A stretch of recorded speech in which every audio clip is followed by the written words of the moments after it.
I'm so happy to see Clare Balding arrive at the top of the tower today. A guest. She's a legendary broadcaster, an award-winning writer. She's the face of sports broadcasting in the UK. She's reported for 8 Olympic Games, Clare, my goodness. Yes. And fronting coverage from Wimbledon, of course, horse racing, Paralympics. But she got her first novel, so obviously it's new. It's called Pastures New. Welcome, Clare Balding. Oh, Ryan, thank you so much for having me. No, it's really just good. A delight to see you again. We were just talking, while the song was playing, we were talking about falling in love. Yeah. And how you write falling in love and how awkward you can be. Well, you write falling in love in your new book. Yes. Because it's part of one of the characters is clearly hit that point where they go, and you were making the point that when somebody who should be generally kept together quite well and is used to being able to communicate normally, but then love. Cupid's arrow sends you a gibbering wreck. Exactly, turns you into, you just can't form a sentence anymore. Yeah. And you, yes, and so Alex, my heroine in Pastures New, she does indeed find love and can't compute, can't say the right thing at the right time, and that's part of the story. She's dislocated, as it were, from London out to the countryside. Tell us the story. Pitch the elevator pitch for us. Yes, please. So my heroine Alex is working in London, and she's working in a job that she sort of enjoys, but she's got a new editor. It's an online magazine, and the new editor's making her be a bit more bitchy than she wants to be. Yes. And she is getting a bit frustrated with it. Then suddenly, out of the blue, she gets left a farm in the middle of Monmouthshire in Wales. So too far away, really, to be able to be back and forth to London. And it's about that, the upheaval in her life and also the search for love. It's about friendship. It's about animals. There's lots of animals in it. Yeah. Dogs and horses, mainly. It's warm. It's because you've written so much non-fiction. I have written a lot of non-fiction. Yeah, I wrote my first memoir, which was called My Animals and Other Family, came out in 2012. Which we spoke about many years ago. Yeah, and by the lucky, I came over, didn't I? You did the Late Late Show. I did. Yeah. And that, I mean, honestly, what a dream of a run, because it came out in 2012, just as the London Paralympics finished. So I'd worked on both Olympics and Paralympics. Yeah.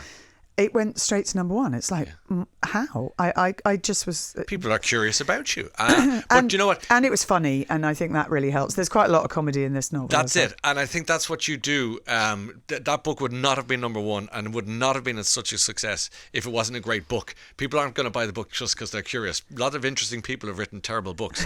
So that's kudos to you for that. I love Gerald Durrell, obviously, as somebody close to your heart. Maybe as My Family and Other Animals. I mean, even the title of your autobiography. Well, exactly. And I asked his widow Lee for permission. Did you really? Permission, yeah. I was over in Jersey at the literary festival there, and I was playing with the idea of writing a memoir. And I said, "Oh, look, I'm thinking of calling it My Animals and Other Family. Would that be okay?" Yeah. And so, she let me. Well, it's the title for this, Pastures New. Yes. I have to give credit actually to Giles Brandreth. Oh yeah. Yeah, because Alice and I went out for dinner with Giles and Michelle. Alice is your partner. Yeah, and we went out for dinner with Giles and Michelle, his wife, and we were, playing with titles. Yes. And he said, "I think Pasture." We were going through a whole list of them. He said, "I like Pastures New. Yeah. I think that's the one you should go with." And he's very good at titles. Clever. Well, he's clever. He's a wordsmith, isn't he? Exactly. And Pastures New But it gives that whole idea of the landscape, and the rural landscape is a huge part in it. And I think if you can write landscape almost as a character, you absolutely can then, as a reader, see it. You are there. And even the title, because Alex is pursuing this new world, a new life. Exactly. It's physical and metaphorical pastures new. Is that's what's happening here? That is what's happening. Here we go. I like it. I like it too. So everyone's winning here. Everyone's winning. And you know what? I think the time of the world we're living in, how dark it is, we need to talk about nature.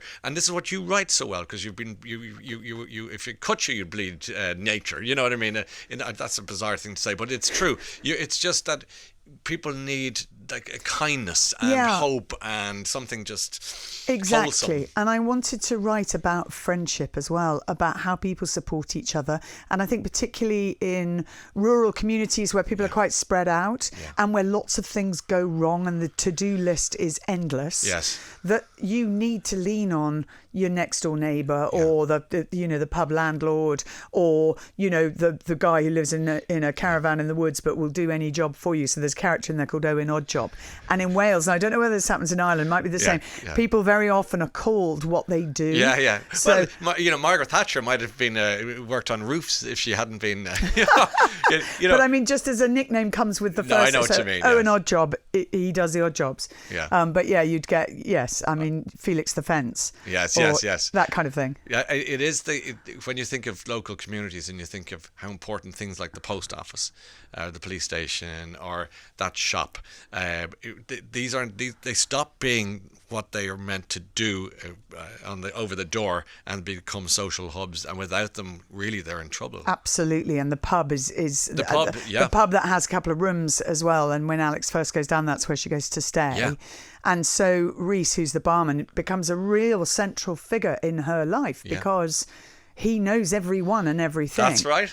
And he knows what they drink. He knows what they eat. The pub is obviously dog friendly, so the dogs come in. Yeah. And it's just really lovely to kind of create that and to have characters that I want to hang out with. Yes. I wanted to write characters that I would like. I mean, there's a couple of villains in it, obviously. Yes. But generally speaking, people are warm and kind. And it's I remember working in a shop once, and there was a butcher's counter, and an old lady who worked with me. I mean, she probably wasn't that old. She was old to me then, but now she's probably my age. Whatever. And a very old lady used to come in, and you'd buy rashers and sausages by single. So you could buy 2 rashers, 1 sausage. She'd come in and she'd buy 1 rasher on Monday. The next day she'd buy 1 sausage, 2. By Thursday she'd come in. I said, why doesn't that woman just buy 7 rashers and 7 sausages? And the lady Carrie said, because we are her day. Oh. And I thought gosh. But it's true. Yes. And that's how important it is to be, this is what I think your book does about nice and kind. I think also it's why having a dog it makes friends for you and gets you out of the house. A dog needs to be walked twice a day. Yes. You have to go out of the front social door or the back door, and you have to go and see people, and your dog will literally drag you on a lead to meet people. Yeah. And I did... Instead of doing a book event yesterday morning, instead of doing a sort of sit down or a talk or something, we did a dog walk in Wimbledon on Wimbledon Common. Idea. It was so lovely, and loads of people turned up. And there's this great place called Cart on the Common, which is a coffee, the coffee station, and Amy, who runs it, knows everyone. So she'd put the word out, and all her regular crew all came at 10 o'clock yesterday morning. I love that. Yeah. Just to do it a little differently. And oftentimes, I think I've heard fellas sometimes saying that a dog on a leash is like it replaces a dating app. Well, there is that too. There is a bit of that. There's a bit of that. You know what I'm talking about? I do. Nice to meet you. How's your dog? And off we go. Clare Balding, stay with us. We've more to discuss back in a moment. The book, by the way, we're discussing is called Pastures New. It's going to be in shops as of Thursday. Got to talk about that. I think you look like a relieved woman as well as a happy woman. So we'll get to that in a second. Clare Balding, our wonderful guest today, her book is called Pastures New, but she was reading different books when she was much younger, and among them, we were just chatting during the song there, Black Beauty by Anna Sewell. Yeah, and it was the only book Anna Sewell ever wrote. I didn't know that. It came out in 1877. And it was written to raise money for a new charity that had started called the RSPCA. Wow. I mean, amazing. So it's really about how to treat animals well, and it also reflects what happens when you treat animals badly, and it is told through a horse. So you sort of see humanity and inhumanity reflected through a horse's eyes. Amazing. It's a book I've never read, to my shame. But would you recommend? Yes. Is it like it's not just for children? No. Is it like it's just one of those and parables? a little bit. And Michael Morpurgo, I'd say War Horses are sort of very much influenced by Black Beauty, and would be obviously War Horses set in the First World War, but it is written more recently. Love that. Val says, Ryan, I love Clare Balding's. I loved her. Who do you think you are? Oh yes. How did you enjoy interesting. That? Oh, it was so fascinating. What was your knockout revelation? Oh, that my American family. So my father's half American. Yeah. And that his mother was basically, her family were responsible for royal baking powder and made their fortune from that, and they were very wealthy. And Dad had never said that his mother came from a really rich family. He was like, where did the money go? That's the first question. Well, Val says that I think of Claire every time I'm on the business end of a Victoria sponge, and also fascinated to discover that her ancestor was the first English woman to be born in what was New Amsterdam. Well, actually not English, Dutch. First European woman to be born. So she was called, she descended back to Sarah Raphael, the first European born on American soil. I know. What an eclectic series of stories. It was extraordinary. Yeah. And they did both sides of my family. So that was my dad's side through his mother, and then they did my mother's side through her mother. Wow. And that was fun. Well, we did an Irish version. They did me, so we share that, and we got Rebels on the left to the left of me, and then Edward III on the right. So we covered all angles there. Can I ask you the story? British horse racing going on strike strike on the 10th of September? Yeah, basic racing being cancelled, and this is to do with the gambling tax and the suggestions of the changes to it, and they're trying to make the point of how much racing employs, how many people it employs, how much it would be detrimental to it as a business if those changes went ahead. And it's the first time the sport has voluntarily refused to race in its modern history, which is it's phenomenal. What do you make of all of that? Well, it's a big move, and it'll be interesting. It'll be interesting to see whether they can make an impact. Yeah. So between the tube drivers and the horse world, everyone's getting a bit sniffy about the world.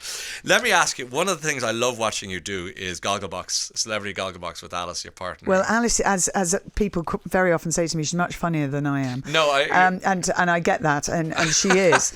No, she tells it. You're very hard on yourself, Claire. She tells it how it is, and I think it's still in the modern world, I think an awful lot has changed for the better. But when I was growing up, you didn't really see a representation of same-sex relationships, of people who've been together a long time, just seeing them at home and us at home on the sofa watching telly. People are so positive and supportive, and I think it does end up having a really, it's that classic, as an editor has said to me, show, don't tell. We're showing our relationship. We're not telling people about it. We're showing them, saying, really this smart. is us. And is that why you chose to do it? Yeah. So originally when they asked me, it was, I think they wanted to put me with like a celebrity friend. And I said, no, if I'm going to do this, I'd like to do it with the person I actually watch telly with in our home on the sofa. I love that you did that. Yeah, and so we have a great time. And the best thing about it is you get a hamper. So they bring you a hamper full of goodies, and we can say what we want in the hamper. Oh, that's kind of dreamy, I have to say. I watch it all the time, because as having presented TV for 20 years, I was kind of, when I first saw it, I went, this is fascinating. The universality of opinion of people, regardless of how much or little education they have, how much or little money they have. The fact is, people spot fools, they spot charlatans, they spot beauty, they spot kindness. Do you know what I mean? It's intriguing what humanity can see just watching from God. And I love it because you get to see programs that you wouldn't ordinarily. You suddenly get introduced to a series through Gogglebox, think, oh, that looks really good, I must watch that. And then there are people like Vicky McClure who become real favourites of the Goggleboxers. So you're always calling her Vicky, even if she's playing a role that obviously the names are all different. You say, oh, Vicky, right. Don't do that. But it's lovely for that, and I do really enjoy it. I think it's a very warm programme to be involved in. I love it. And occasionally, if you get the last line, and Alice has had the last line, I think I might have had it once, but Alice has definitely had it a couple of times.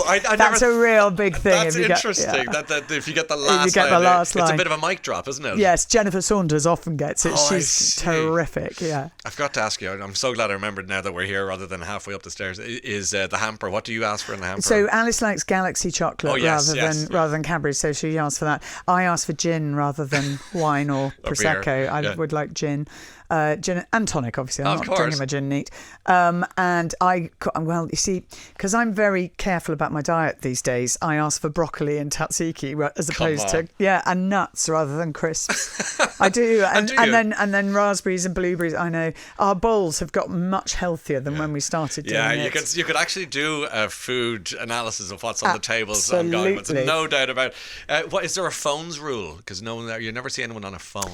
I have looked stuff up. I'm constantly looking things up. If you see somebody, you think, what else have they been in? What have I seen? Oh, I'll just look it up. But they very rarely show you doing that. I think it's really smart. Yeah. Last question in some ways, and it's related. It's related in a way too, because Pastures New is your book, which will be in shops on Thursday morning.